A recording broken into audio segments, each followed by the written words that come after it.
This is episode 30 of Oluswole, the podcast on the budget.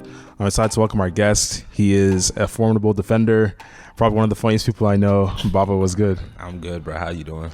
Yeah, I'm good. Yeah, thanks for coming on. Oh, for sure. Yeah, how you feeling about the pod? Oh, the pod? Yeah. I like the setup so far. Like, it was a nice little environment when I came in, you know. He knows what he's doing, bro. So just come on the pod.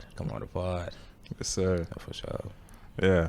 I mean, it's definitely a big tradition having these in-person episodes. Because like having them virtually is one thing, it's pretty convenient, but like I like being able to see the guests and you know, have the background and stuff. I feel like it's more legit. Yeah.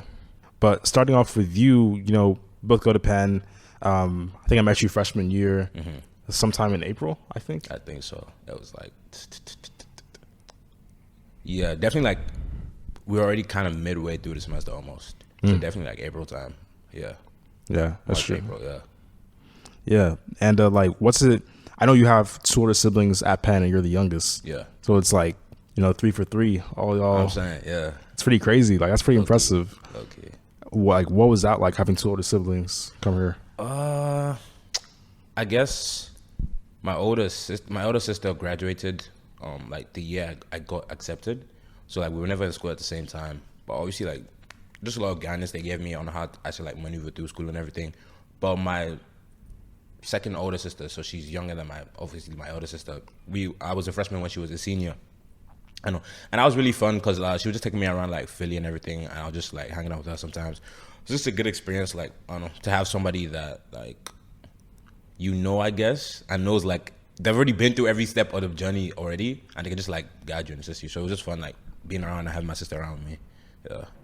That's dope. They're still helping me now, low key, like till now, like especially like when it comes to like jobs and applications and stuff. They're like still giving me advice on that. Obviously, advice on like what classes I should be taking, everything like that. Like also like I remember like freshman year, I did not know what even parent course review was and like how you could like how professors were graded based on the class and everything. And they was one that put me onto that also. So like just like put me onto a lot of information that will help me like I guess get through Penn a lot easier. It's dope. Because when you have high achieving siblings, like sometimes people try to put pressure on you or like expectations.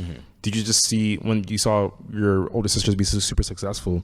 Did you see that as just inspiration, or did you see that as any like added pressure, expectation to do well? I feel like it was more inspiration because I don't really feel pressure from my family at all. I feel like my family just has a lot of confidence in me, like normally, and like just believe that like okay, that he can do well. So I don't really feel pressure from my family. It was more of like, I guess when I was in Nigeria, it was more like pressure from my school-wise because I had like good grades like them, but my behavior was like, it wasn't that at all. I was always making trouble in classes and stuff.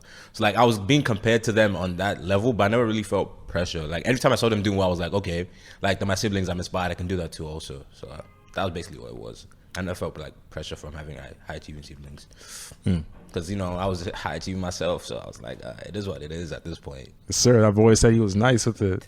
I'm not even saying I'm nice. I'm just saying I do what needs to get done, bruh. That's all.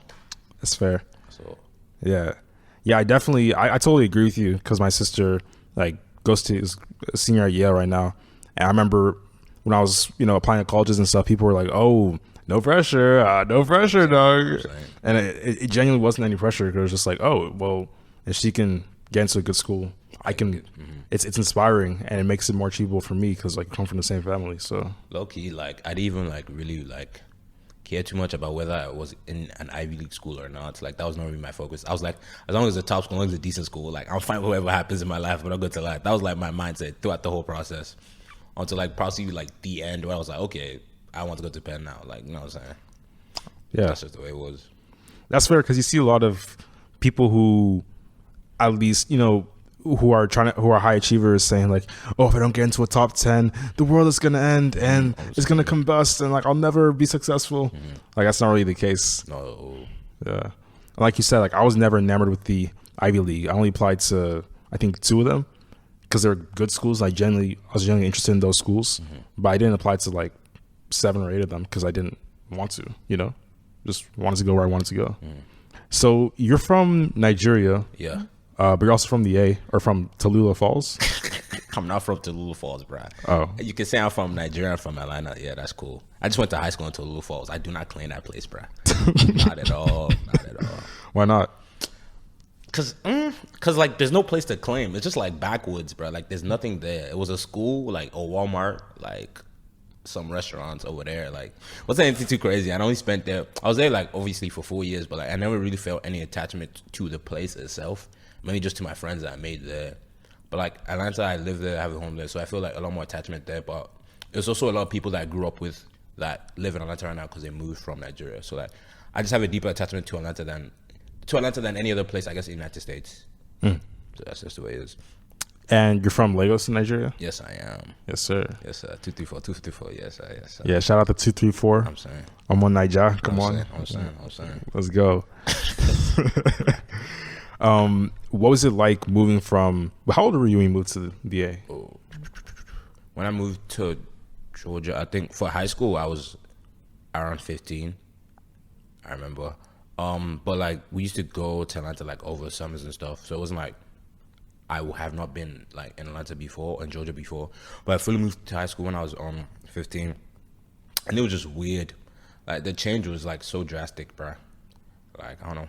I feel like I just struggled a lot behavior wise, cause like where I came from, like bro, I just used to act out a lot, and to the point where like it wasn't acceptable like where I was anymore. Like adjusting to everything was just like a bit hard. I mean, I had friends that made it easier, but adjusting to everything was a bit hard. Like that freshman year, that first year, especially being like 15, so like my head is not on right at all because I'm just 15 years old. So yeah. Young Baba out there wilding up. I'm saying like not wilding, but it's like I was just being young and I was just being kind of stupid. I don't know. I've been stupid and young for a minute now, so it was like 15 was just like a continuation of me doing that. Probably I got serious like when I was around like let me think. I'll say like junior year ish. That's when I was like, okay, let me think about what I'm trying to do in my life right now. That was probably like, I was like 17, 16, like around there. So like. Up until then, I was just like vibing. I was just like, I'll do the best I can. I'll see where it takes me. That's how I was feeling. But I was like, okay, let me actually have a plan now. That's just the way the switch happened. Okay.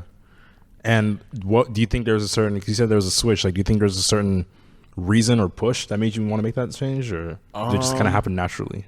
Not really. I just knew that I needed to go to college. So I was like I was still doing my class and everything, but I was like, I think by like the end of sophomore year or around there.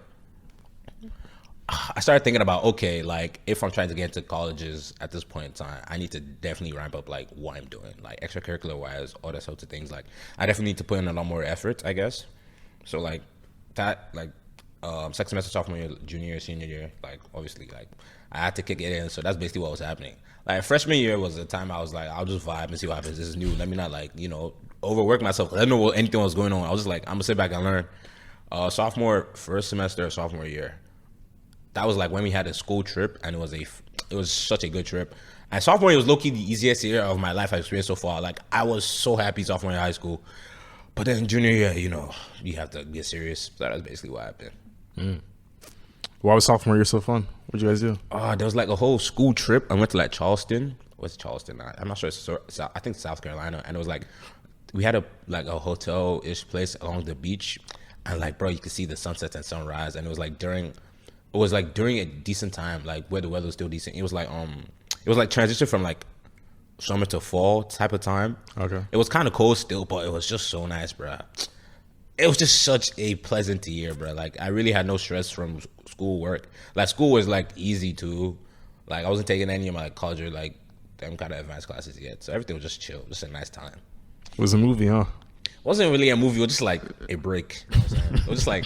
Because freshman year was just like, okay, a lot to come into and just have to like assess everything and I try to figure out what the hell I'm doing. The sophomore year was like, okay, I am established. I know what I'm doing and I can just like vibe. It was just a vibe, if anything. Not movie, I say it was a vibe. Okay. Yeah. That's good stuff. Mm-hmm. I think for me, my most chill year of high school is definitely freshman year.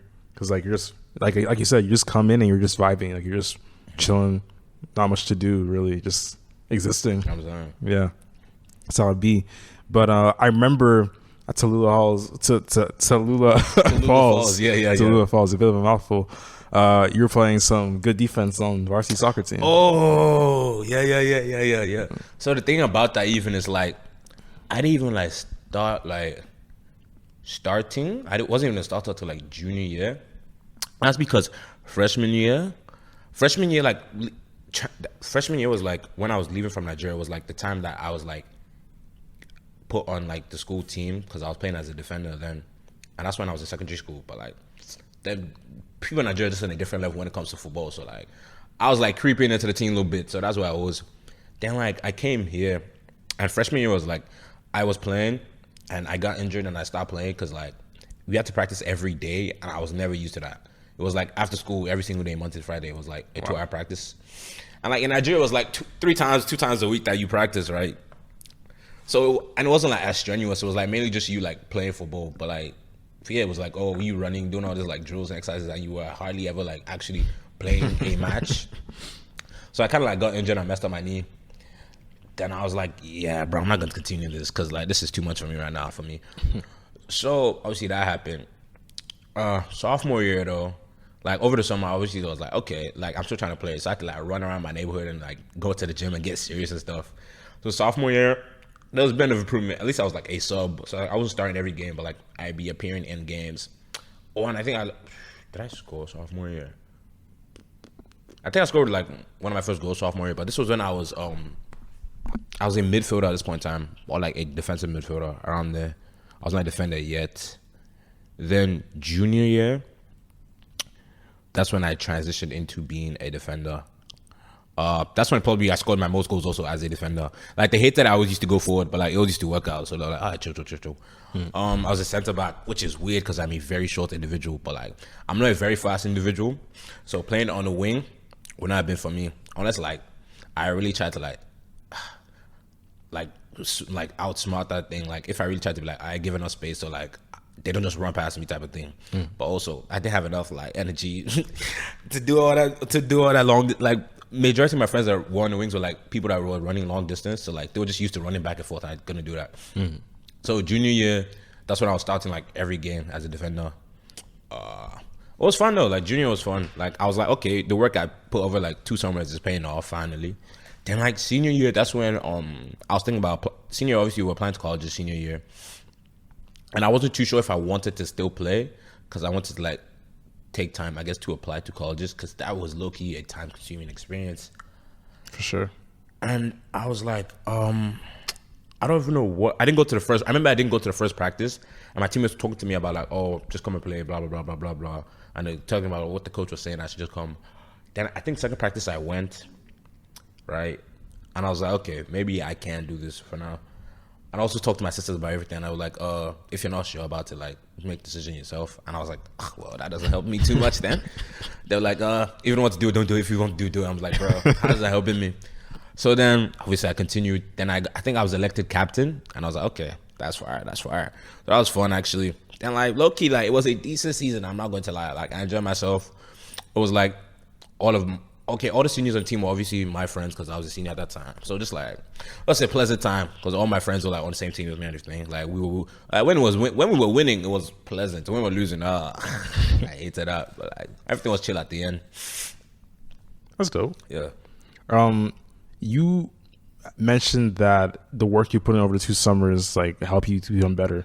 Were you in the off season like training and stuff? Like what were you doing? I was not training. My problem I think was like my endurance was not too good.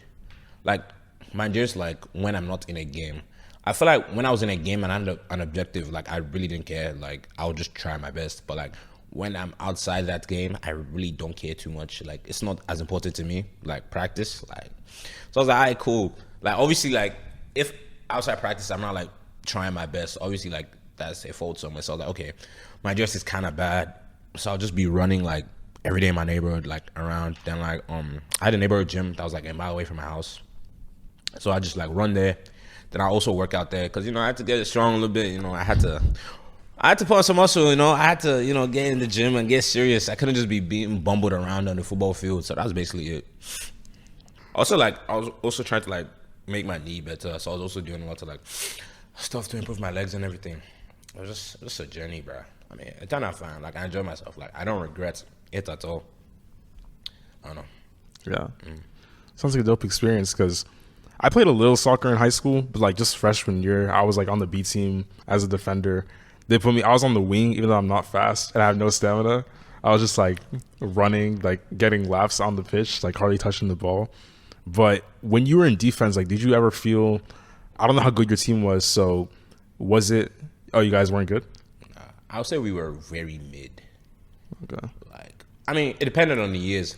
I feel like freshman year we were kind of good. Sophomore year we were kind of good.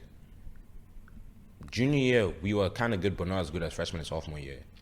Senior year we weren't too good, but like we were like okay. Like I feel like we went like even or like a bit above that or something. Mm-hmm. Like 500 around that. Yeah, probably around there. Yeah. Okay. I was gonna ask, like, did you ever get bored in defense, like when your team was on a roll every now and then, like they were attacking and stuff? Bored? I mean, there were some games where like there wasn't like much to do. Yeah. Not saying that, but like the midfield was just like holding on the ball for such a long amount of time that like I just be chilling. Like obviously I'm still like trying to be aware of what's going on during the game, but like it wasn't as fast paced because some teams we played we were just like a lot better than, so we could just like keep the ball and make the game like very slow. So like obviously sometimes like there wasn't much to be doing. Got you. And what made you want to choose to play as a defender? Like what was the reason? I feel like I needed to because junior year there weren't many people that like were defenders at that point in time, I guess. And also because freshman year when I was coming from Nigeria, I transitioned to being a defender, and that's when I felt like I had the most success, and that's when I started playing for my like. That's when I like started like training with my school team in Nigeria before I left. That's when I started playing as a defender. Then I was a midfielder obviously, but I was a defensive midfielder. So majority of the time, I used to play in a defensive position, so I was just used to it already. And junior year we needed defenders, so I was like, okay, I don't mind playing as a defender at all. So yeah. I think for me, like the reason why I love playing defense is because like I love robbing the ball for people and like getting deflections, interceptions, and stuff like that. And I also wasn't as technically sound as the best players on the team, so that it wouldn't make sense for me to be the person taking free kicks or the person like scoring the goals. So naturally, just kind of became better at playing defense. Yeah, it's kind of well into. Makes sense. Yeah. Do you have any like notable experiences, game-winning goals, game-winning blocks, interceptions, like notable moments from the game? I'm trying to think. Like,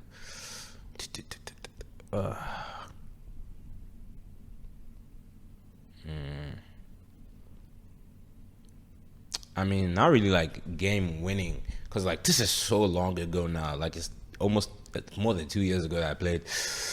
I'm trying to remember. I guess there was one time where we won 2-0.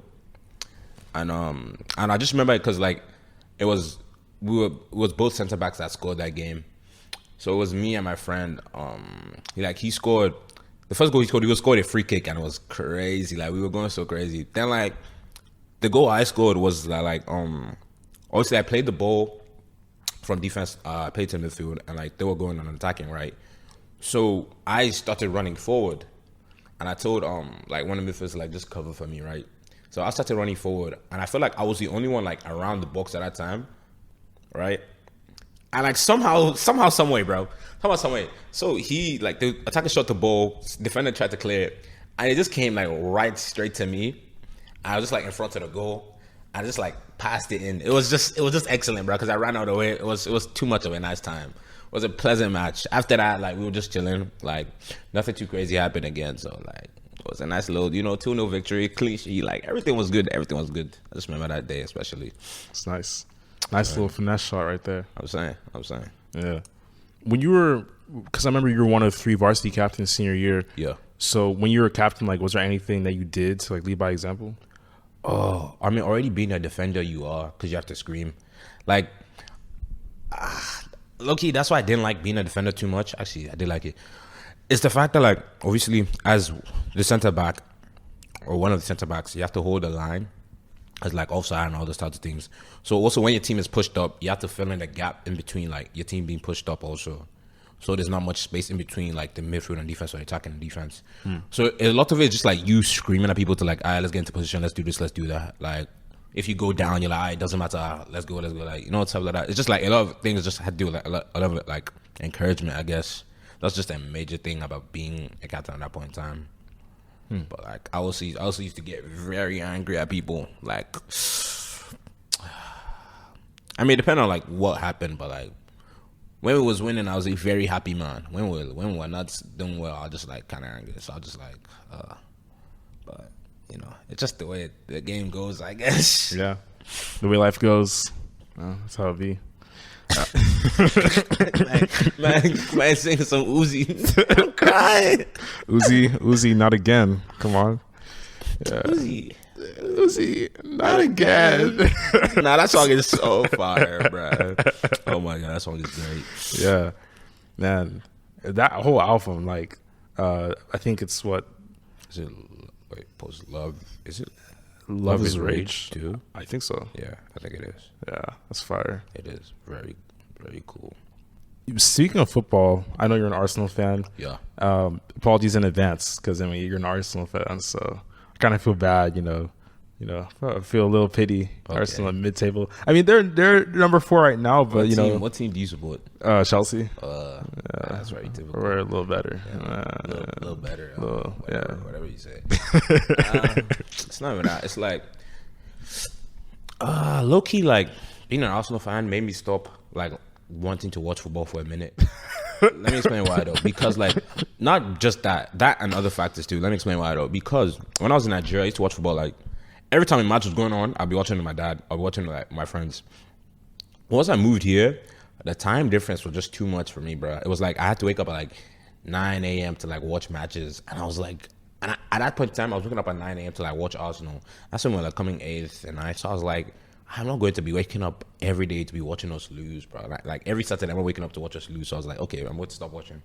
Once I stopped watching my favorite team play, I just didn't really get to see any other team play at that point. So I was just like, cool. Like obviously, I still like check the like scores and results of like games here and there, and like big games, I still trying to watch, like Champions League final, like important finals, I still trying to watch. But other than that, I wasn't watching any more games. But I was like mainly during high school. What made you? Because I know a lot of. Sorry, I know a lot of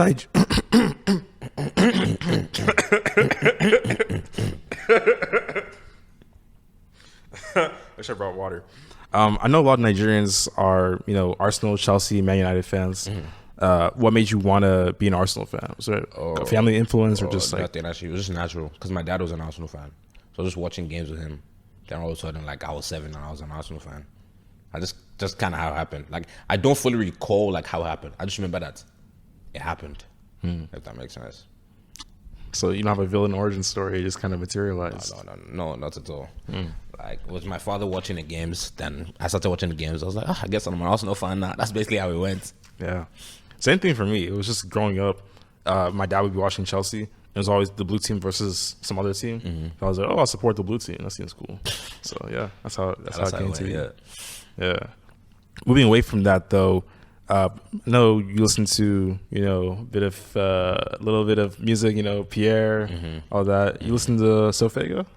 Oh, low key. To a point in time, I was listening to Fago heavy. Oh my god, I don't know what the name of the album is, but like that Off the Map, Every Day, Off the Map, Every Day. Oh my gosh, bro, the one that's like it's like the back. It's him and it's like on the background. It's like pink and purplish, like that one. I think it's called After Me. Okay, yeah, the album. Yeah, I was listening to that heavy, like Blow It Down too. Yeah. I was listening to the album heavy. Like at the point in time, like. Ooh, I think like over the summer, so I listened to Sofela like here and there. Okay. Like here and there. Not like as consistently anymore though. I just started getting to him summer 2021. And I think I listened to After Me, that album you're talking about. I think Hang With the Ghost is on there.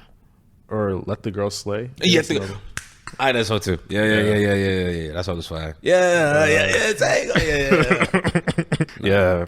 Man, he was going crazy, and then obviously Knock Knock is a huge song. Went crazy on TikTok. She said Vega, Yeah. Start that like my thing. Yeah. It's fire. I'm sorry. And he had another album called Angelic 7. That one had Knock Knock. Curse, a bunch of other songs on there. It was pretty fire. That one was fire. Yeah. Why are you such a Pierre stan? Like, what made you? So let me even break this down to you for real, bro. So like, it's not for like it depends on like the point in time. I feel like I listen to artists like heavy, and I'm like vibing with them heavy at like specific points of time. I still like Pierre overall, but I've not just been listening to him as much recently. I mean, like when his album came out, of course that's what I was playing, but I've not like replayed it as much since then. Like here and there, that's a lie because I listened to like a decent bit, not like as much as I used to before. So the reason for Pierre was like, I'm trying to even remember even what happened. So freshman year, I was like listening to like, I guess like freshman year as in like January when it came to Penn, I was listening to like three artists mainly, and it was like was Lancey Foe, like Friend of Foe, it was Playboy Carti, Whole Lotta Red, and it was Pierre Bourne, and it was like The Life of Pierre 4. I think I listened to Deluxe. And bro, I don't know why, but like every day I be playing like Pierre, bruh, and it just it was just changing my life, bro. I can't explain it. It just made me so happy. At that point in time, obviously like before that, like before on campus and everything, quarantine, that whole point, it was good at first. Then I was just like getting like so like sad, like low key. Like it was just not fun anymore to just be at home and not have anything to do. But then I was listening to Pierre like when I came on campus. And like obviously on campus everything is new. You're like trying to meet people, like everything just a vibe. Like your eyes are open and everything. Like, oh, finally we're on campus, like finally I can like get the college experience type. So like I just listened to Pierre and every day it just made me so happy. Like all the songs, bro. I just felt the lyrics too deeply. I was like, yeah, I really rock with Pierre. And his music is just also rock Pierre because he's like such a good producer and such a good artist. I mean, people like have different opinions on how he like raps and everything, but like I mean, I might say something controversial, but I'm not seeing like a producer or rapper as okay. The only producer or rapper I think is like decent other than Kanye is Pierre. Like I don't feel like anyone has like that J. same Cole? skill as Pierre as a producer or rapper. No. J. Cole, no. As a producer or rapper, no. Like you can say that J. Cole can rap better than Pierre or whatever. But like as a producer and a rapper, I don't think anyone else can do both of them like he does, apart from like Kanye. As of right now, like maybe I'm like not open my eyes to a bunch of other people that can do the same thing, but like I'm not seeing anyone else that can do that. So I just thought that was very fire. And Life of Pierre 4 is just very good. Also, I'm sorry, I forgot about that. No, go The on. reason why the album is so good and why I like listening to Pierre is because in his albums, the way he transitions from songs to song is like the whole thing is a continuous song, which no one else is doing, bro. It's just so great. I mean, other people do it, but like Pierre just does it differently for himself. Like it's just too good. This album like kind of tells a story, I guess, you know? I mean, like if you listen to the lyrics, yeah, I guess, but it's like just the transitions, like low key. You know when you listen to a song and you expect another song to play after and it doesn't play, and you're like, that was weird. Yeah. That's how it feels. Like, oh my gosh, I can't remember like all the transitions because there's so many songs on it, but like I can't remember the name of the songs. Obviously, yeah, the songs, different songs, different names of the songs, but just the fact that like when a song is playing, I remember like I think my friend was playing one of Pierre's songs, right? I was like, oh, can you play this song after? Because like it's a song that comes immediately after, and it's like you can't ruin the transition between them. It's just too perfect the way he transitions between songs, bro. I just really enjoy that much. Then Pierre was like more like of my also like a happy, uplifting kind of like vibe I was listening to at that point in time. I was also listening to a Whole Lotta Red, but that was not like I was still like it was like not a happy vibe. It was like more exciting, more like energetic kind of thing. Then Friend or Foe by Lancey Foe was just like when I was like vexed, when I was angry, I'd just be listening to Friend or Foe because I don't know. The lyrics were just like very like some of the songs were like chill. Actually no, because Friend or Foe was low key like a happy-ish album. There were some songs on it that like when I was vexed I listened to and I was like really vibing with at that point in time. That's basically how it went for me. Music carried me through freshman year, I'm not going to lie. Like it really helped me a lot. Yeah.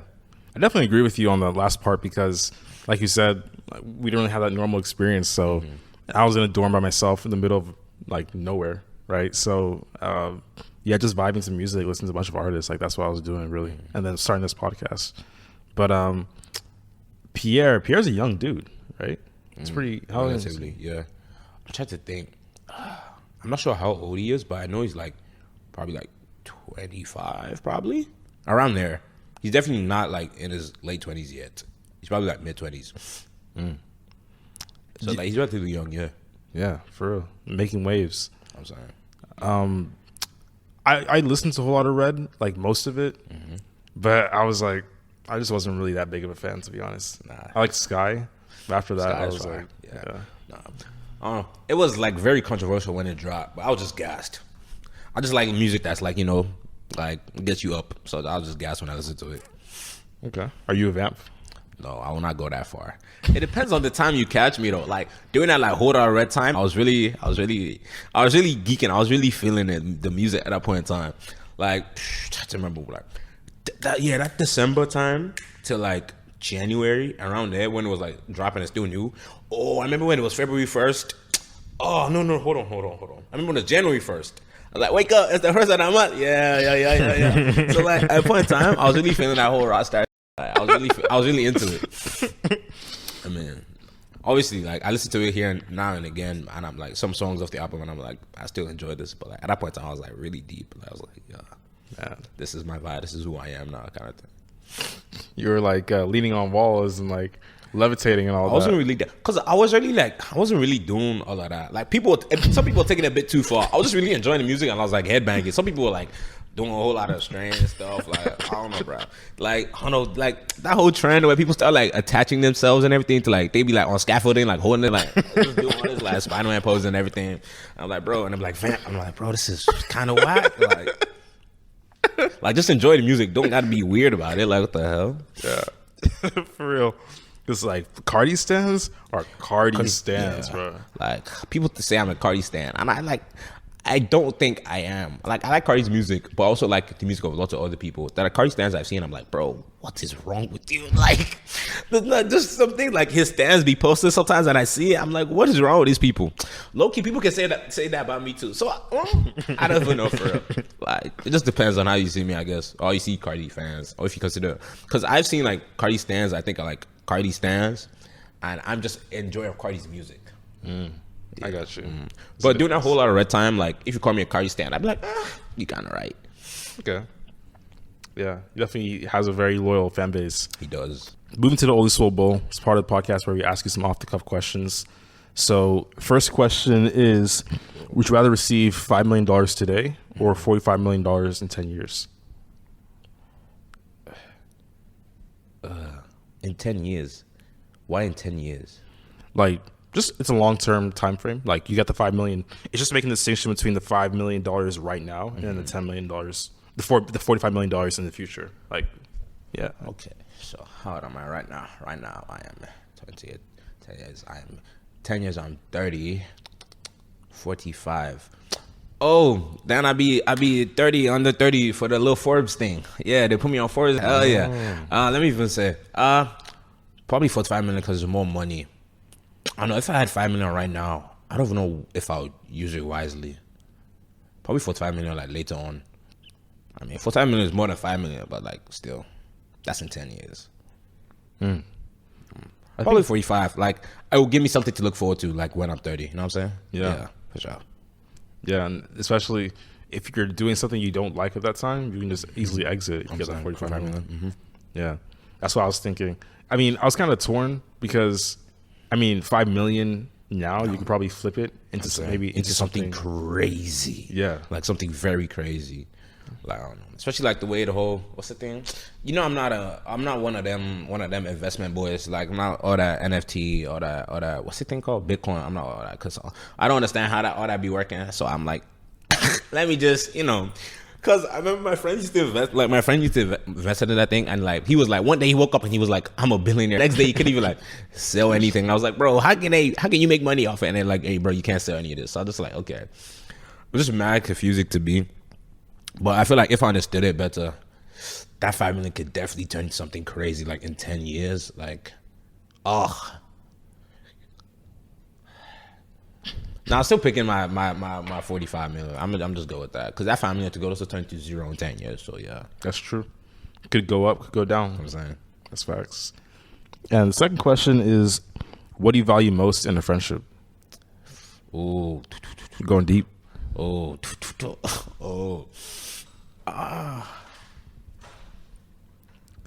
Hi. Yeah.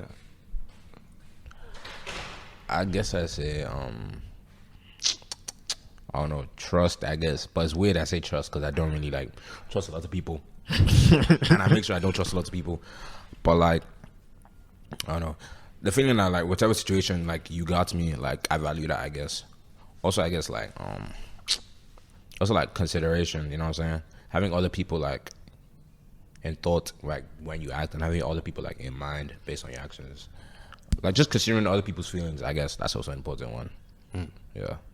Yeah, those two are definitely for real. I definitely agree with the trust one though.